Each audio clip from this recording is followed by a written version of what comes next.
Okay, last week, the committee investigating the New Jersey bridge scandal issued 18 new subpoenas. And we were first to report on this show that a significant portion of those 18 new subpoenas had one thing in common.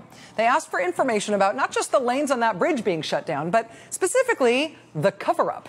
And even more specifically, the planning of Bill Baroni's testimony to the legislature, where Mr. Baroni tried to hawk that false cover story about what happened on the bridge, saying it was all about a traffic study. Well, most of the subpoenas that were issued last week asked about the cover-up, and a number of them asked specifically about a meeting that the committee seems to believe Bill Baroni attended, along with Philip Kwan, a Christie-appointed lawyer who helped prep that testimony, and Regina Eggia, who was later promoted to be Governor Christie's chief of staff, and also a person named Nicole Criffo. Nicole Criffo has also been served with one of those subpoenas. She worked for Governor Christie as his legal advisor to the authorities unit. In other words, his liaison to the Port Authority.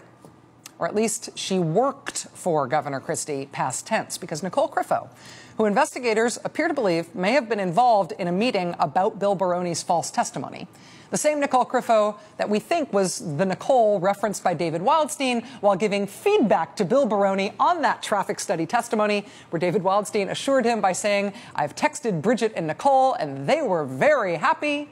That same, we think, Nicole Criffo no longer works for Chris Christie, because she just got a brand new job. And she just got a brand new job with, guess where? The Port Authority. She's just been moved over to the Port Authority.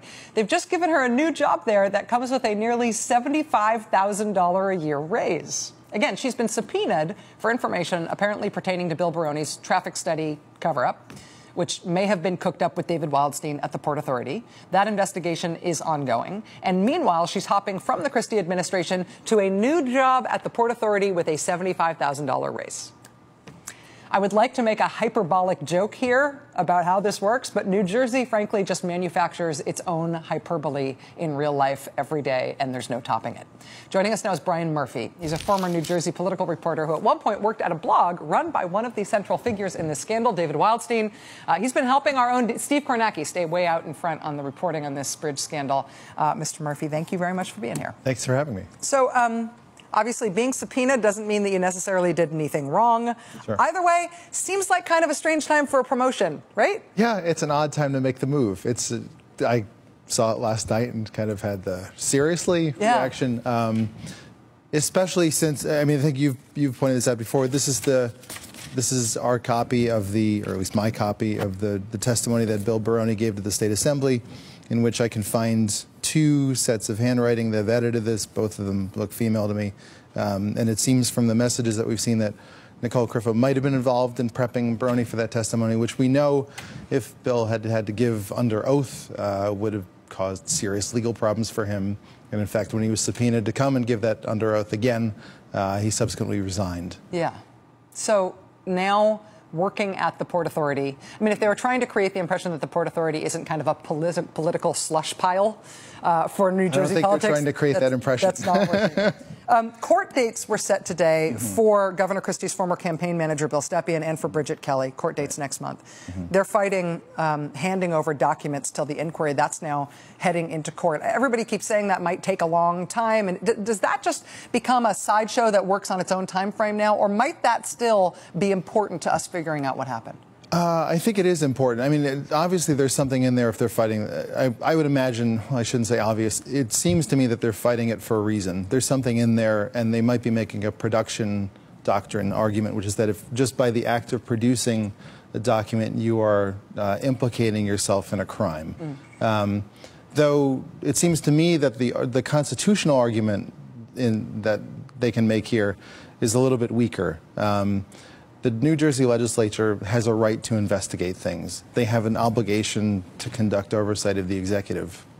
Under the New Jersey Constitution, actually, not to bring up the impeachment word here, but the impeachment threshold in Jersey is very low. It's just a misdemeanor. It's not a high crime or a high misdemeanor. It's just a misdemeanor. So I think you can, working backwards, you can say that in order to even find something like that, the legislature has to have broad powers to conduct an investigation here. And simply they have to turn over these documents.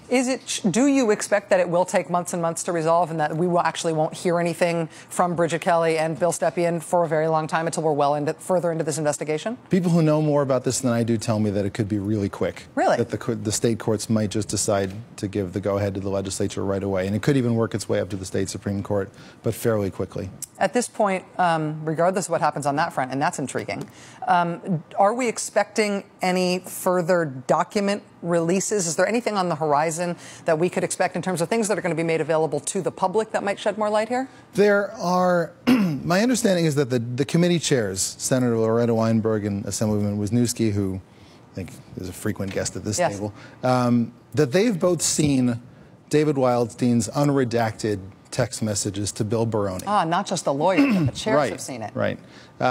So they're aware of what's in them. And I think that going forward, there's a judgment that they're going to make about how they proceed with releasing it. The standard had been that if once a hearing is held and they become part of the public record, then we all get to see them. I don't know if that, they didn't really commit to whether or not they're going to follow that course in the future. But it's within their power to decide. That's right. So we could see them fairly soon. Former New Jersey political reporter Brian Murphy, thank you for helping us sort this out. That was fascinating. Thanks a lot. We'll be right back. There's more on this story. Stay with us.